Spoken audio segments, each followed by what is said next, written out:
Hello friends, आपका स्वागत है एक और नए वीडियो में।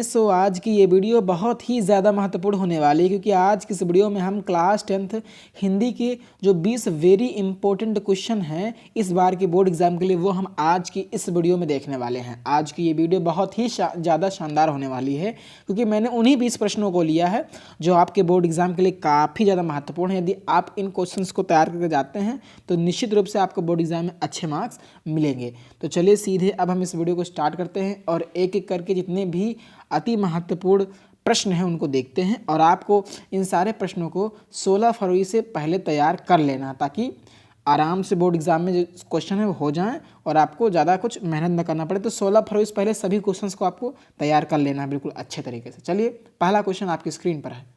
तो पहला प्रश्न आपकी स्क्रीन पर है जो कि वेरी वेरी इंपॉर्टेंट है, ये कई बार बोर्ड एग्जाम में पूछा गया। पहला प्रश्न ये है कि बाणभट्ट की आत्मकथा जो है वो किसकी रचना है। बहुत ही ज़्यादा महत्वपूर्ण प्रश्न है, इस बार के बोर्ड एग्जाम के लिए कई बार रिपीट हुआ प्रश्न है। तो आपके ऑप्शन है, पहला है आचार्य रामचंद्र शुक्ल, दूसरा है आचार्य हजारी प्रसाद द्विवेदी, तीसरा है महावीर प्रसाद द्विवेदी और चौथा है जयशंकर प्रसाद। तो इसका जो राइट आंसर हो जाएगा वो हो जाएगा ऑप्शन नंबर बी, आचार्य हजारी प्रसाद द्विवेदी। काफ़ी ज़्यादा महत्वपूर्ण प्रश्न है, तो इसका ऑप्शन नंबर बी जो है वो बिल्कुल करेक्ट हो जाएगा। तो आपको इसको बिल्कुल नोट कर लेना है, स्क्रीनशॉट ले लेना है। काफ़ी ज़्यादा वीआईपी क्वेश्चन है, ये वेरी वेरी इंपॉर्टेंट क्वेश्चन है। चलिए अब हम आगे बढ़ते हैं। तो ये हो गया पहला प्रश्न, आचार्य हजारी प्रसाद द्विवेदी जी की क्या है, रचना है। दूसरा प्रश्न है जो कि काफ़ी प्रसिद्ध है कि ठूठा आम जो है वो किसकी रचना है। काफ़ी महत्वपूर्ण प्रश्न है, काफ़ी ज़्यादा महत्वपूर्ण है। चलिए इसको देख लेते हैं। तो आपके ऑप्शन दिए हुए हैं, पहला है आचार्य रामचंद्र शुक्ल, दूसरा है आचार्य हजारी प्रसाद द्विवेदी, तीसरा है महावीर प्रसाद द्विवेदी और चौथा है भगवत शरण उपाध्याय। भगवत शरण उपाध्याय, तो इसका ऑप्शन नंबर डी जो है बिल्कुल करेक्ट हो जाएगा, भगवत शरण उपाध्याय। तो इसका ऑप्शन नंबर बी बिल्कुल करेक्ट हो जाएगा। इसको भी आपको स्क्रीनशॉट ले लेना है, ये काफ़ी ज़्यादा महत्वपूर्ण प्रश्न है, वेरी वेरी इंपॉर्टेंट है इस बार के बोर्ड एग्जाम के लिए, आपको इसको मिस नहीं करना है। चलिए आगे बढ़ते हैं।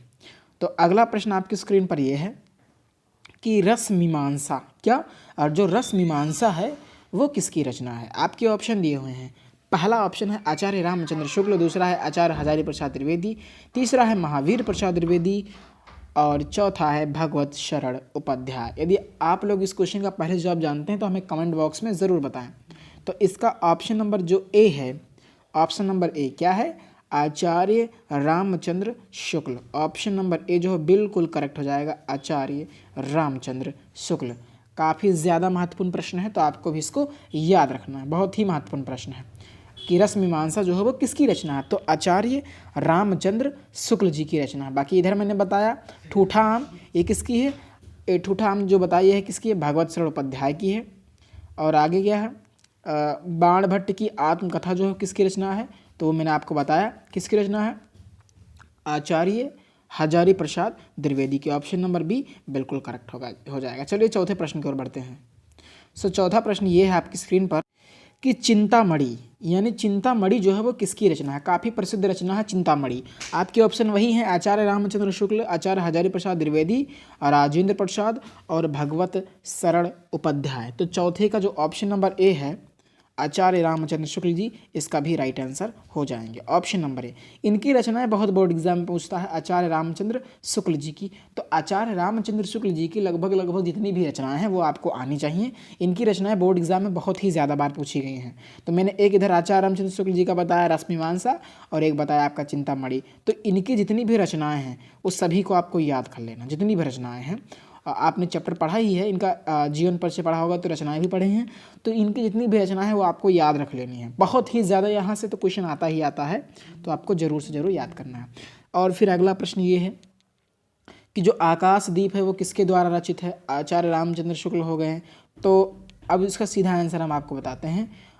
दूसरा ऑप्शन आचार्य हजारी प्रसाद द्विवेदी है, तीसरा भगवत शरण उपाध्याय, तीसरा जयशंकर प्रसाद, चौथा भगवत शरण उपाध्याय। तो इसका ऑप्शन नंबर सी बिल्कुल करेक्ट हो जाएगा, जयशंकर प्रसाद। काफ़ी फेमस रचना है इनकी आकाशदीप, तो ये होगा जयशंकर प्रसाद। तो पाँचवें का सी वाला जो है बिल्कुल करेक्ट हो जाएगा।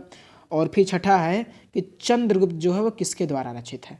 चंद्रगुप्त, इसको भी आपको पता होगा कि चंद्रगुप्त हो गया, स्कंदगुप्त हो गया, अजातशत्रु हो गया। कौन कौन से, चंद्रगुप्त, स्कंदगुप्त, अजातशत्रु, ध्रुव स्वामिनी और मैंने बताया कामायनी महाकाव्य, ये जितने भी हैं ये सब किसकी रचना है? जयशंकर प्रसाद जी की है। तो जयशंकर प्रसाद जी की भी बोर्ड एग्जाम में बहुत सारी रचनाएं पूछी जाती हैं, तो जयशंकर प्रसाद जी का आपको याद रखना है। कौन कौन सा मैंने बताया, तो ये तो आपको याद ही रखना है, जैसे कि आकाशदीप हो गई, चंद्रगुप्त हो गया, स्कंदगुप्त हो गया, ध्रुव स्वामिनी हो गया, कामायनी महाकाव्य हो गया।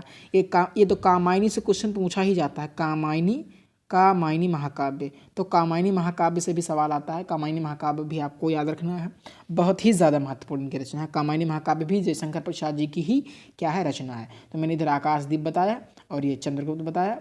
चलिए बढ़ते हैं अगला, शेखर एक जीवनी, काफ़ी फेमस रचना है ये, वेरी वेरी इंपॉर्टेंट क्वेश्चन है, वेरी वेरी इंपॉर्टेंट क्वेश्चन है कि शेखर एक जीवनी जो है वो किसकी रचना है? आचार्य रामचंद्र शुक्ल, हजारी प्रसाद द्विवेदी, सच्चिदानंद हीरानंद वात्स्यायन अज्ञेय, और चौथा आपका ऑप्शन वही है भगवत चट्टोपाध्याय। तो इसका जो ऑप्शन नंबर सी है वो बिल्कुल करेक्ट हो जाएगा, सच्चिदानंद हीरानंद वात्स्यायन अज्ञेय। ऑप्शन नंबर सी जो है वो बिल्कुल करेक्ट हो जाएगा, ये आपको याद रखना। शेखर एक जीवनी जो है वो किसकी रचना है?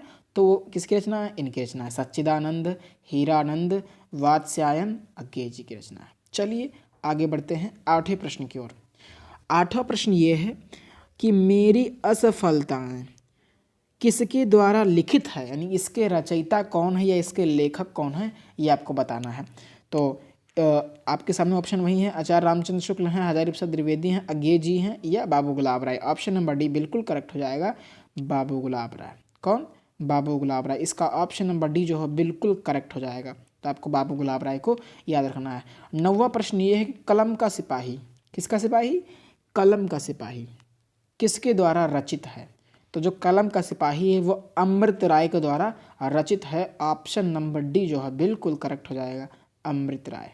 ऑप्शन नंबर डी, आपको इसको भी याद रखना। आप स्क्रीनशॉट ऐसे ले सकते हैं, स्क्रीनशॉट इसका ले लीजिए। चलिए आगे बढ़ते हैं, अगले प्रश्न की ओर बढ़ते हैं। चलिए, तो अगला प्रश्न ये है कि हिमाचल की पुकार, जो हिमाचल की जो पुकार है वो किसकी रचना है? जयप्रकाश भारती की, द्विवेदी जी की, अज्ञेय जी की, या अमृत राय की?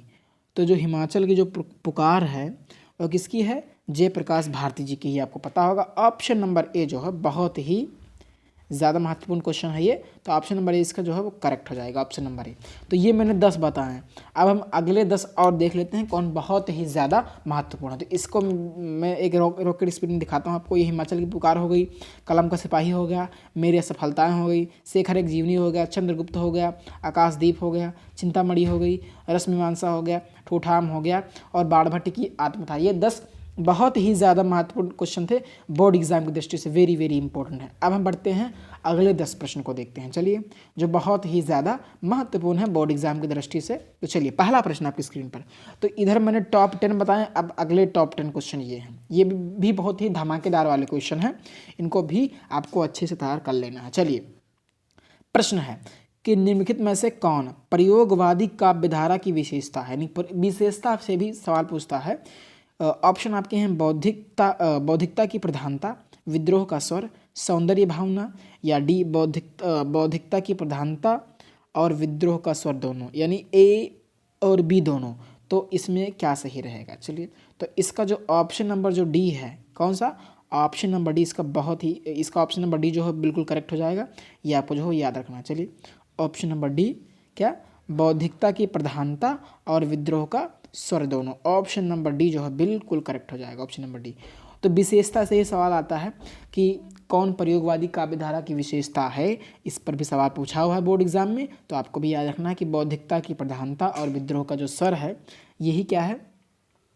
प्रयोगवादी काव्यधारा की विशेषता है। चलिए, अगला प्रश्न ये है, विशेषताओं पर ही सवाल देख लेते हैं क्योंकि बोर्ड एग्जाम में आता है सवाल, इसलिए हम देख रहे हैं।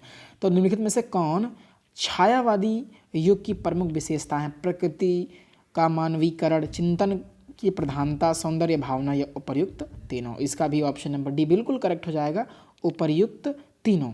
यानी इसका ऑप्शन नंबर कौन सा करेक्ट हो जाएगा? डी वाला करेक्ट हो जाएगा। यानी जो छायावादी युग की जो विशेषताएं हैं कौन कौन सी हैं? वो प्रकृति का मानवीकरण भी है, चिंतन की प्रधानता भी है, और सौंदर्य की भावना है। या ऐसे भी प्रश्न तो पूछा जा सकता है कि प्रकृति का ऐसे पूछा जाएगा कि बताइए निम्नलिखित में से कौन छायावादी युग की प्रमुख विशेषताएं नहीं हैं, तो 3 रहेगा, एक कोई नहीं रहेगा। ऐसे भी सवाल आता है कि कौन नहीं है, तो अगर आपको पता रहेगा कौन सा है तभी तो आप नहीं वाला कर पाएंगे। मान लीजिए 3 दिए हुए हैं, प्रकृति का मानवीकरण, चिंतन की प्रधानता, सौंदर्य की भावना, और चौथा ऑप्शन में कोई और डाल दिया जो नहीं है, तो नहीं पर भी सवाल आता है कि बताइए कि कौन छायावादी की प्रमुख विशेषता नहीं है, तो नहीं पर भी सवाल आता है। तो ये भी आपको याद रखना है कि कौन कौन सी हैं। अगर आपको ये पता है कि ये हैं, तो जो नहीं है वो तो आप ऑटोमेटिक कर लेंगे। तो इस तरीके से चलिए तीसरा प्रश्न, अब हम रीतिकाल की भी देख लेते हैं कि कौन रीतिकाल की जो प्रमुख विशेषता है, श्रृंगार की प्रधानता, कला पक्ष प्रधानता, कला पक्ष की प्रधानता, ब्रजभाषा की प्रतिष्ठा। तो इसका भी ऑप्शन नंबर जो डी है वो बिल्कुल करेक्ट हो जाएगा। यानी कौन कौन सी जो रीतिकाल की विशेषताएं हैं वो ये हैं, श्रृंगार की प्रधानता, कला पक्ष की प्रधानता, ब्रजभाषा की प्रतिष्ठा। और ऐसा भी प्रश्न पूछा जा सकता है कि कौन रीतिकाल की विशेषताएं नहीं हैं, तो अगर आपको ये तीनों याद हैं तो नहीं वाला आप आराम से कर लेंगे। तो इन तीनों को आपको याद रखना है। चलिए आगे बढ़ते हैं। अगला प्रश्न ये है कि निम्नलिखित में से कौन प्रयोगवादी काव्यधारा के कवि हैं। आप देख लीजिए, कवि पर सवाल आ गया। अभी हमने विशेषताएं की बात की, अब कवि की बात कर रहे हैं, तो इस पर भी सवाल पूछा जाता है। ऑप्शन नंबर ए है सच्चिदानंद, हीरानंद, वात्स्यायन अज्ञेय, भवानी प्रसाद मिश्र, बाबू गुलाब राय। तो जो सच्चिदानंद, हीरानंद, वात्स्यायन अज्ञेय हैं और जो भवानी प्रसाद हैं, ये क्या हैं, प्रयोगवादी काव्यधारा के कवि हैं। ये आपको याद रखना है, इस पर भी सवाल आता है। और बाकी जो बाबू गुलाब राय हैं वो प्रयोगवादी काव्यधारा के कवि नहीं है, तो इस पर भी सवाल आता है कि बताइए कौन प्रयोगवादी काव्यधारा के कवि नहीं है। तो आप आराम से टिक कर दीजिएगा बाबू गुलाब राय, बाकी ये 2 तो हैं ही, तो ये आपको याद रखना है। चलिए पांचवा प्रश्न ये है कि अभी हमने रीतकाल की विशेषताओं के बारे में बात किया, ठीक, और हमने किसकी विशेषताओं के बारे में बात किया, छायावादियों की विशेषताएं और इधर प्रयोगवादी की विशेषताएं। तो अब हम देख रहे हैं, यहाँ पे हमने देखा प्रयोगवादी काव्यधारा के कवि कौन कौन से हैं। अब यहाँ पे आएगा रीतिकाल के प्रमुख कवि कौन हैं, तो कौन कौन से हैं, केशव बिहारी भूषण, ये तीनों नाम आपको याद रखने हैं, Keshav Bihari Bhushan. Option number D जो है इसका बिल्कुल करेक्ट हो जाएगा। चलिए चिदम्बरा, ये चिदम्बरा रहेगा, इस तरीके से रहेगा, चिदम्बरा। क्वेश्चन है चिदम्बरा, टाइपिंग मिस्टेक है, आपको देख लेना। चिदम्बरा किसके द्वारा रचित है, तो सुमित्रानंदन पंत जी के द्वारा रचित है। ये इसी पर इनको किसका पुरस्कार मिला था, ज्ञानपीठ का पुरस्कार मिला था। चिदम्बरा रचना पर भारतीय ज्ञानपीठ का जो है पुरस्कार मिला था। तो ये भी आपको याद रखना है, इसीलिए सवाल पूछा गया। कभी कभी ऐसा पूछता है कि सुमित्रानंदन पंत को ज्ञानपीठ का पुरस्कार उनकी किस रचना पर मिला था, तो चिदम्बरा रचना पर मिला था। चिदम्बरा ज्ञानपीठ का पुरस्कार इनको इसी पर दिया गया था, तो ये भी आपको याद रखना है। चलिए 7वां प्रश्न ये है, बहुत ही फेमस क्वेश्चन है, साकेत महाकाव्य किसकी रचना। सिंपल सा जवाब है, किसकी रचना, मैथिली शरण गुप्त जी की रचना। ऑप्शन नंबर बी जो है वो बिल्कुल करेक्ट हो जाएगा, मैथिली शरण गुप्त जी की रचना है। चलिए अगला प्रश्न है कि प्रेम वाटिका जो है वो किसकी रचना है। काफ़ी प्रसिद्ध रचना है प्रेम वाटिका, किसकी रचना है, और ये क्वेश्चन नंबर 8 है। तो इसका ऑप्शन है रसखान, मैथिली शरण गुप्त, महादेवी वर्मा, सुमित्रानंदन पंत जी।